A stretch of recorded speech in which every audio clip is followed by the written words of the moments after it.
নমস্কার, বিন্দাস বাঙালি চ্যানেলে সকলকে জানাই স্বাগত। আজকে চলে এসেছি আমি লিপিকা একটি মাছের রেসিপি নিয়ে।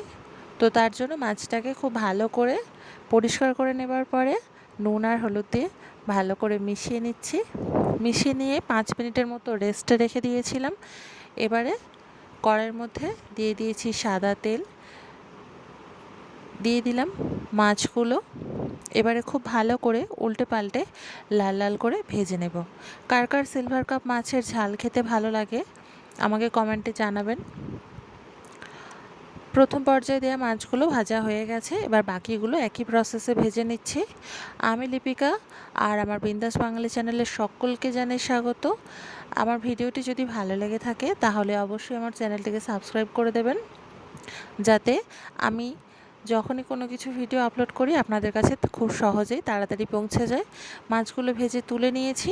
এবারে ওই তেলের মধ্যে দিয়ে দিচ্ছি 5 ফোড়ন আর তেজপাতা। যখন 5 ফোড়নের ফ্লেভারটা ছাড়তে শুরু করবে তারপরে দিয়ে দিতে হবে কুচিয়ে রাখা পেঁয়াজগুলো। পেঁয়াজগুলো যখন হালকা হালকা ভাজা হয়ে যাবে তখন দিয়ে দিতে হবে সরু সরু করে কেটে রাখা আলুটা।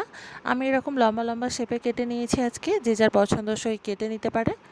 এবারে আলুটা কিছুক্ষণ কষিয়ে নেবার পরে দিয়ে দিলাম স্বাদ মতো লবণ, হলুদ গুঁড়ো আর লঙ্কার গুঁড়ো, দিয়ে দিলাম সামান্য একটু জল, আর দিয়ে দেব অল্প একটু আদা রসুন বাটা সামান্য একটু জল দিয়ে গুলে দিয়ে দিয়েছি, যাতে আবারও আলাদা করে না জল এখন কষানোর সময় দিতে হয়। এবারে সব কিছু খুব ভালো করে কষিয়ে নেবার পরে দিয়ে দিচ্ছি পরিমাণ মতো জল, দিয়ে ঢাকা দিয়ে রাখবো 7 থেকে 8 মিনিটের মতো, যতক্ষণে না আলুটা খুব ভালো করে সিদ্ধ হয়ে যায়। আলুটা সিদ্ধ হয়ে গেছে খুব ভালো করে, দিয়ে দিয়েছিলাম জিরে গুঁড়ো আর ধনে গুঁড়ো। এবারে দিয়ে দিলাম ভেজে রাখা মাছগুলো। এইভাবে একবার ট্রাই করে দেখবেন খেতে খুব ভালো হয়। আমার তো ভীষণ ভালো লাগে। এবারে দিয়ে দেব অল্প একটু গরম মশলার গুঁড়ো, আর এই গরম মশলাটা আমি বাড়িতেই বানিয়েছি। এবারে আরও 2 থেকে 3 মিনিটের জন্য ঢাকা দিয়ে রাখবো।